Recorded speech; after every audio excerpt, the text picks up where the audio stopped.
Bismillahirrahmanirrahim. Assalamualaikum warahmatullahi wabarakatuh.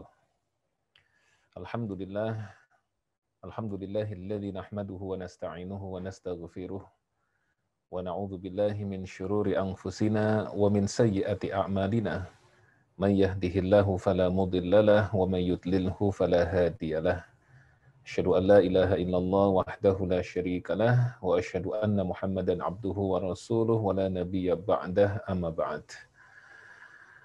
Sahabat Asa TV yang disayangi Allah Subhanahu wa taala, apa kabar semuanya? Mudah-mudahan Allah Subhanahu wa taala senantiasa memberikan kesehatan, memberikan perlindungan dari segala wabah, khususnya di hari-hari belakangan ini yang wabahnya semakin tinggi sekali, dan mudah-mudahan Allah Subhanahu wa taala mengganti segala wabah dan musibah dengan kebaikan dan keberkahan insyaallah. Alhamdulillah, segala puji bagi Allah atas segala nikmat dan karunia-Nya. Kita bersama-sama masih bisa bersama acara I Love Monday, I Love My Job, ya, yang mudah-mudahan dengan kita kembali ke acara ini, insya Allah akan mendatangkan kemanfaatan yang baik di dunia, terlebih-lebih di akhirat insya Allah. Salawat teriring salam, tidak lupa pula mari kita haturkan kepada uswah dan qudwah kita, junjungan dan tauladan kita, Nabi kita Nabi Muhammad sallallahu alaihi wasallam. Mudah-mudahan kita termasuk orang-orang yang istiqomah menapaktilasi sunnah-sunnah beliau dalam seluruh aspek kehidupan kita, termasuk dalam muamalah sebagaimana tema kita dalam kesempatan ini. Dan mudah-mudahan juga insya Allah kita semua termasuk ke dalam golongan umatnya yang kelak mendapatkan syafaat dari beliau. Amin ya rabbal alamin. Sahabat Asa TV yang disayangi Allah Subhanahu wa taala, kita masuk yang keempat sekarang, transaksi yang haram. Maisir, M-nya hanya aniaya, G-nya gharar, yang keempat hanya adalah haram. Apa yang dimaksud dengan transaksi yang haram? Transaksi yang haram adalah transaksi yang objek yang kita transaksikan itu adalah objek yang haram. Kan dalam Islam itu sesuatu yang haram untuk dimakan, sesuatu yang haram untuk diminum, sesuatu yang haram untuk dimanfaatkan, maka pada prinsipnya dia haram untuk diperjualbelikan. Sebagai contoh minuman keras, ya, karena dia haram untuk dikonsumsi, maka haram pula untuk mentransaksikannya. Jadi tidak ada alasan, Pak Ustadz, saya kan jualan aja, tetapi saya nggak minum, ya nggak minum minuman keras, kan boleh dong, ya. Atau ada orang naudzubillah misalnya, ya, dia jual beli daging babi, dia bisnisnya adalah jual beli daging babi misalnya, kan nggak boleh, ya. Kenapa nggak boleh? Karena memang babi itu haram, tapi saya nggak makan dagingnya Pak Ustadz, gitu ya. Saya hanya ngejualin aja, tetap hukumnya tidak boleh, ya. Kemudian jual beli berhala, ya, alat-alat kemusyrikan, ya, seperti simbol-simbol agama lain, ya, dan seterusnya. Yang menurut kita simbol-simbol itu adalah simbol untuk menyekutukan Allah Subhanahu wa taala, maka tidak boleh kita transaksikan. Demikian juga dengan alat-alat perjudian, ya, kemudian jasa prostitusi, naudzubillah, maupun produk-produk yang digunakan untuk perbuatan maksiat, ya, mungkin kartu-kartu judi, ya, atau alat-alat judi, ya, menjadi supplier alat-alat judi dan lain sebagainya, maka itu termasuk ke dalam kategori yang tidak diperbolehkan. Nah, ada sebuah kaidah, ya, yang menyatakan kepada kita ma'adda ilal haram fahuwa haram. Segala sesuatu yang mengantarkan kepada yang haram, maka hukumnya juga haram. Ya, sekali lagi, ma'adda ilal haram fahuwa haram. Segala sesuatu yang mengantarkan kita kepada yang haram, maka hukumnya juga haram. Maka harus hati-hati. Oke, mari kita lihat detailnya seperti apa, ya, transaksi yang haram itu. Yang pertama, mari kita lihat barang yang haram untuk dimakan. Jadi semua barang atau semua makanan yang haram untuk dimakan, maka otomatis hukumnya haram untuk ditransaksikan dan diperjualbelikan. Ya, sebagai contoh tadi, ya, jual beli daging babi. Yang seperti umpamanya ada orang yang menjadi supplier daging ke restoran-restoran yang ada di kotanya. Ya, karena restorannya itu umum, ya. Ada restoran yang punya muslim, ada restoran yang punya non muslim, ya, dan seterusnya. Kemudian kita mensuplai daging babi ke restoran-restoran tertentu yang memang di situ menyediakan ya masakan-masakan dari babi. Meskipun kita tidak memakan daging babinya, tetapi kita memakan harganya. Ya, dalam sebuah riwayat disebutkan innallaha idza harrama akla syai'in harrama thumunahu. Sesungguhnya Allah Subhanahu wa taala ketika mengharamkan kita memakan sesuatu, ya sesuatu itu misalnya daging babi, ya, haram bagi kita kita makan. Allah haramkan juga thamannya. Apa itu thamannya? Harganya, keuntungannya tidak boleh kita makan. Jadi hati-hati ya. Kemudian juga daging anjing juga sama. Ya di daerah-daerah tertentu ya itu ada apa namanya? Saya pernah tinggal di suatu kota nih ya, di kota itu di daerah satu daerah di perempatan ada yang jual tongseng ya, tetapi bukan dari daging kambing ya. Dia tulisannya sengsu ya, tongseng asu, tongseng dari daging anjing ya. Mungkin saya tidak tahu ya apa mungkin ada kemiripan antara daging anjing dengan daging kambing, mungkin sama-sama punya karakter panas gitu ya sehingga cocok dimasak dengan bentuk tongseng gitu ya. Misalnya ada yang memasok daging anjing ke situ dan dia tidak memakan daging anjingnya, tetapi dia memakan harganya. Maka itu juga hukumnya adalah haram ya. Demikian juga dengan kue-kue yang mengandung bahan-bahan yang diharamkan. Ya, seperti kadang-kadang tanpa kita sadari kita membeli kue di toko-toko merek kue terkenal dan ternyata kita tidak tahu bahwa di dalam kue tersebut ada unsur yang haramnya. Ya, misalnya ada mengandung rum, ya saya tidak tahu nih bacanya aram atau rum ya. Ya kira-kira begitulah. Rum sering orang menyebutnya rum yang bahan dasarnya itu kalau tidak salah adalah dari alkohol atau makanan yang mengandung arak gitu ya. Seperti di makanan-makanan tertentu, restoran-restoran tertentu, ini sahabat Asa TV juga perlu hati-hati. Ya kadang-kadang dimasakkan dan di warung-warung yang bukan warung besar, kadang warung dekat rumah kita jual mungkin mie, capcay ya dan lain sebagainya. Terkadang ada botol yang botolnya itu maaf ya tulisannya tulisan Cina yang kita nggak paham. Ya, dan kalau kita tanya itu orang menyebutnya arak Cina. Sehingga kadang-kadang masak capcay, masak apa itu dicampur bumbu itu. Dan itu arak ya. Mungkin memang masakan menjadi lebih sedap ya. Aromanya lebih menggugah. Tetapi itu adalah sesuatu yang haram ya. Sehingga tidak boleh kita kemudian memang mengkonsumsinya tidak boleh dan kalau tidak boleh dikonsumsi maka memperjualbelikannya juga tidak boleh. Nah, yang sering itu adalah apa namanya yang mengandung rum itu. Kadang merek-merek toko kue terkenal yang menyediakan kue-kue yang sangat lezat dan sangat menggugah selera tampilannya itu ternyata mengandung unsur rumnya gitu ya. Dan kadang-kadang ya saya juga tidak tahu ya, banyak juga di kalangan kita yang tidak tahu. Ini sebagai contoh pribadi ya saya pernah datang ke toko kue ya ke toko kue yang cukup besar lah ya. Saya ingin membeli sebuah kue untuk ibunda saya yang alhamdulillah diberi nikmat oleh Allah ya bertambah usianya. Ya dan saya ingin apa namanya memberikan kue itu kepada ibu saya sebagai syukur kepada Allah Subhanahu wa taala gitu ya. Dan kemudian ketika saya masuk dan memilih kue itu, kemudian saya pesan, Mbak bisa pesan kue ini? Oh bisa Pak, nah, gitu ya. Oke deh, saya pesan kue ini berapa menit? Tunggu ya Pak, mungkin 10-15 menit. Saya bilang kuenya halal kan Mbak? Dia mengatakan halal Pak, gitu ya. Terus saya tanya lagi, Mbak pakai rum nggak di sini?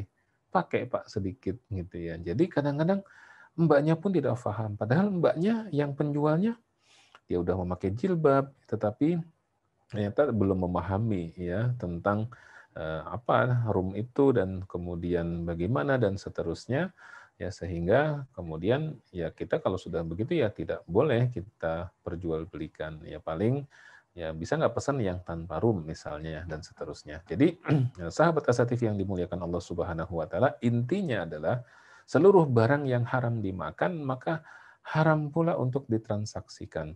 Ya, bukan hanya daging babi dan daging anjing, bahkan daging sapi atau daging kambing pun tetapi yang tidak disembelih dengan cara yang benar, ya, dan kita tahu atau yang tiren yang mati kemarin, ya maka tidak boleh ditransaksikan. Ya, di daerah tertentu ada ayam yang tidak dipotong, ya, tetapi dibiarkan mati dengan cara, ya, ada yang katanya, ya, saya tidak pernah melihat sendiri, ada yang lehernya dicepitkan ke pintu, ya, kemudian sampai mati gitu, ya, tapi darahnya tidak dibiarkan keluar karena mungkin kalau sebagian punya anggapan kalau darahnya tidak keluar itu dagingnya lebih manis, lebih enak, ya.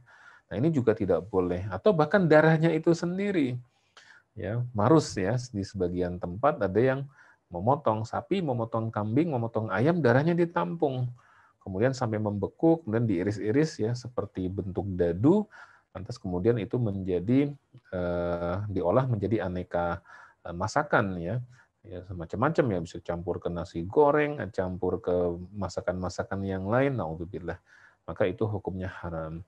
Sesuatu yang haram dimakan maka haram diperjualbelikan, termasuk sesuatu yang haram diminum, ya, seperti khamar, yaitu minum-minuman keras, ya, atau juga minuman-minuman yang memabukkan, maka itu adalah haram untuk dikonsumsi, maka haram juga untuk ditransaksikan, memperjualbelikannya, menjadi suppliernya, menjadi apa namanya penampungnya, ya, misalnya bahkan kita punya rumah kemudian disewa, ya. Pak, kita nyewa rumahnya buat apa? Cuma buat gudang aja, naruh barang. Barangnya apa? Harus kita tanya dulu gitu, ya. Barangnya minuman keras, Pak. Wah, nggak boleh.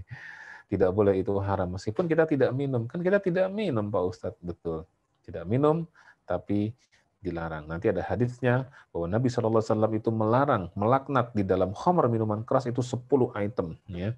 Yang memeras, yang minta diperaskan, yang memesan, yang menuangkan, yang ada 10 itu dilaknat semua oleh Nabi SAW. Tidak boleh.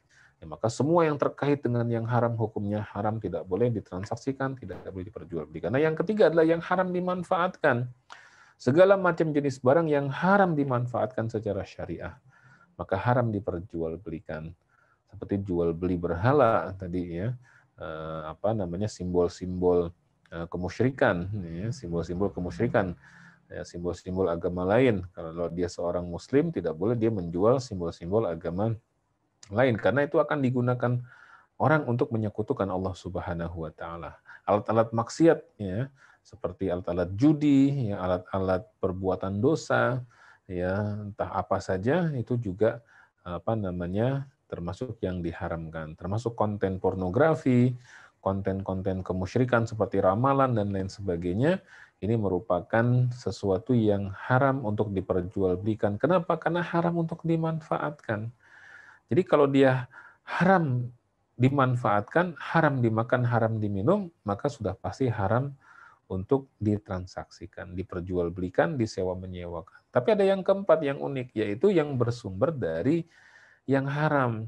Meskipun barang itu adalah barang halal. Contoh seperti jam tangan. Halal jam tangan itu, tapi dia bisa menjadi haram. Kenapa? Ketika kita tahu bahwa proses mendapatkannya itu, si penjual itu dengan cara yang tidak benar. Ini pengalaman saya pribadi, suatu ketika saya sedang berdiri, ya, di dekat tidak jauh dari tempat saya tinggal waktu itu, ya, kemudian datang seorang pemuda, ya, tinggi, kurus, kelihatan agak tergesa-gesa dan agak gelisah, lihat kanan, lihat kiri gitu. Kemudian dia tawarkan ke saya, Pak, mau beli jam nggak, gitu, ya. Dia menampakkan kepada saya jam tangan yang dalam kacamata saya, ya, dalam penglihatan saya jamnya ini bagus sekali, berwarna kuning keemasan, tapi tentunya bukan emas, ya. Dan ketika saya pegang berbobot gitu, jamnya antep gitu, berat, ya. Dan saya lihat ini jamnya jam mahal. Ya, dia menawarkan ke saya jual murah aja, Pak, gitu, ya. Rp250.000 gitu, ya. Menurut saya harga harga asli jam ini, ya, kalau asli, ya, itu jutaan harganya. Dan saya terus terang tertarik dengan jam ini. Saya ingin beli gitu, dan uangnya ada waktu itu. Tetapi karena ngelihat gelagat si pemuda ini yang dia gelisah, lihat kanan, lihat kiri, saya khawatir. Jangan-jangan dia habis mencuri atau habis ngambil milik orang lain. Masih ada mereknya. masih ada ikatan talinya yang di situ tergambar mereknya gitu ya. Ya, dan masih baru gitu, masih baru dan kelihatannya barang yang ori. Ya, tetapi dan saya tertarik waktu itu, tetapi karena melihat si penjualnya gelisah dan seterusnya, saya khawatir si penjual ini adalah habis mencuri atau mengambil yang bukan menjadi miliknya dia. Kan dalam sebuah hadis Nabi bersabda kepada kita yang maknanya kurang lebih barang siapa yang membeli barang hasil curian, maka dosanya sama dengan dosa orang yang mencuri itu. Ya Allah, ya. Ini harus hati-hati nih kita. Ketika kita mau membeli sesuatu harus tahu sumbernya. Sumbernya dari mana nih? Nah, di daerah tertentu ada istilah pasar maling, ya. Kenapa disebut dengan pasar maling? Ya, karena di pasar itu barang-barangnya itu barang-barang orang habis mencuri milik orang lain dijual di situ, sehingga harganya sangat-sangat miring, ya. Bahkan di tempat tertentu ada yang kalau kita mau beli, ibaratnya datang ke situ mau beli onderdil gitu ya, Kang ada lampu Innova misalnya gitu kan, ini jadi nyebut merek ya. Ketika stoknya nggak ada, tunggu sebentar, 10 menit ya. Maka dia nyuruh anak buahnya untuk mencuri lampu mobil yang dimaksud yang punya orang lain gitu. Baru kemudian udah disediain. Nah, ketika kita tahu bahwa itu barang tersebut itu berasal dari proses mendapatkannya dengan cara yang tidak halal, dengan cara mencuri dan lain sebagainya, maka itu sudah barang tentu menjadi transaksi yang diharamkan. Ya, maka ketika kita mau transaksi, sahabat Asa TV yang disayang Allah Subhanahu wa taala, kita perhatikan juga barang objek yang ditransaksikan ini termasuk objek yang diharamkan atau tidak. Kalau ya, maka tidak boleh. Nih hadis Nabi Shallallahu alaihi wasallam. An Anas bin Malik radhiyallahu anhu qala, dari sahabat Anas bin Malik, beliau berkata, la'ana Rasulullah sallallahu alaihi wasallam fil khamri asyrah. Rasulullah SAW melaknat ya, di dalam minuman keras itu ada 10 item ya. Siapa saja yang dilaknat, yang artinya yang mendapatkan dosa, asiroha. Ya, yang pertama adalah yang memerasnya, wa mu'tasiroha, ya, yang menyuruh untuk memeraskannya, wa syaribaha, peminumnya, wa hamilaha, ya, yang membawanya, ya, wal mahmulatu ilaihi, penampungnya, ya, kemudian wasaqiyaha, baristanya, ya, pelayan yang menghidangkannya, menyiapkannya, ya. Kemudian wa akila thamaniha, yang memakan profitnya, ya, mungkin pemegang sahamnya dan seterusnya. Wal mushtari laha, ya, kemudian pembelinya, wal mushtaratu lahu, yang menyuruh untuk dibelikannya. Jadi bisa kita lihat kalau barang-barang yang haram untuk dikonsumsi, dimakan, diminum, dimanfaatkan atau bersumber dari yang haram, maka haram pula untuk ditransaksikan dan diperjualbelikan. Ya, rasanya mungkin kita sudahi dulu pertemuan kita dalam kesempatan ini. Insya Allah nanti akan kita kupas lagi ya berkenaan dengan ihtikar dan batil, ya, transaksi yang diharamkan oleh syariah yang lainnya yang akan kita kupas, yaitu ihtikar, penimbunan atau monopoli, ya, dan yang terakhir nanti adalah batil. Yang tadi kita kupas baru maisir, ya, yaitu gambling, judi, yang kedua aniaya, zulmun, ya, yang ketiga gharar, ya, ketidakjelasan, kemudian haram itu adalah mentransaksikan barang-barang yang diharamkan untuk dimakan, diminum, atau dimanfaatkan, dan yang kelima yang kita kupas adalah tentang masalah riba. Insya Allah nanti kalau ada umur, ya, kita akan kupas di selanjutnya ihtikar yang keenam, dan yang terakhir adalah batil.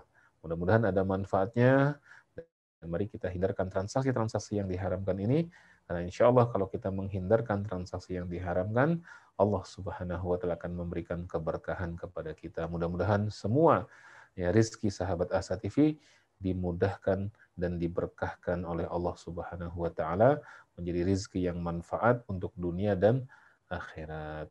Sukses semuanya, berkah semuanya. Wallahu a'lam bishawab. Assalamualaikum warahmatullahi wabarakatuh.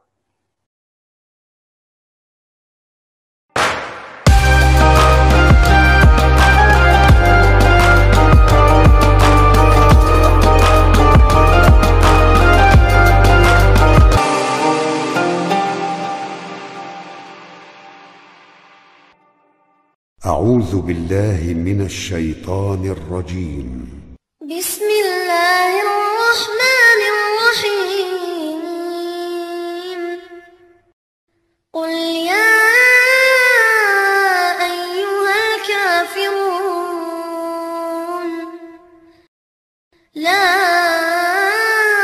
أعبد ما تعبدون ولا أنتم عابدون ما أعبد ولا أنا عابد ما عبدتم ولا أنتم عابدون ما أعبد لكم دينكم ولي دين.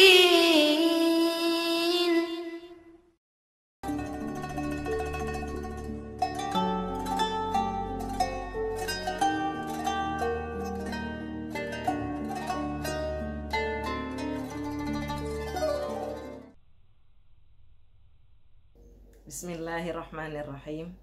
Assalamualaikum warahmatullahi wabarakatuh. Alhamdulillahi rabbil alamin. Tabarakalladzi nazzala al-furqana ala 'abdihi liyakuna lil 'alamin nadhira. Asyhadu an la ilaha illallah wa asyhadu anna Muhammadan 'abduhu wa rasuluhu la nabiyya ba'dah. Faya rabbi shrah li sadri wa yassir li amri wahlul 'uqdatam min lisani yafqahu qawli. Para pemirsa yang dirahmati oleh Allah Subhanahu wa taala, alhamdulillah, puji dan syukur kepada Allah, pada saat ini kita dikaruniai keutamaan yang luar biasa, yaitu kemuliaan Ramadan.